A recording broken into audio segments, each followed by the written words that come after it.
So hello guys welcome a new blog. आजको ब्लगमा तपाईँहरूलाई स्वागत छ र अहिले साँझको 5 बजिसकेको छ र म 5 बजेदेखि ब्लग स्टार्ट गर्दैछु र जो मैले 6 वाला ब्लग बनाएको थिएँ त्यो मेरो फोनबाट डिलिट भइसक्यो र मलाई थाहा पनि भएन कि डिलिट भइसक्यो भनेर। पछि मलाई गएर अपलोड गर्ने टाइममा हेर्छु यार ब्लगै डिलिट भइसक्यो। मेरो 2 घन्टाको मेहनत होइन यस्तै बेकार गइसक्यो र फेरि नयाँ ब्लग बनाइरहन्छु म।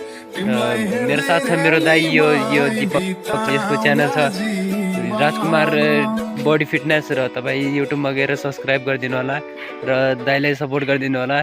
र अहिले काम भन्ने हो भने यता यत्रो किरेट छ होइन, यो किरेटलाई ढोल्ने छ, माथि टावर पास लगाउनु छ र ढोलिसकेपछि मन्डी जानु छ र मन्डीको भ्यू पनि म तपाईँहरूलाई देखाउँला। र अहिले चाहिँ म ढोल्नेतिर लाग्छु र भेटौँला पछि।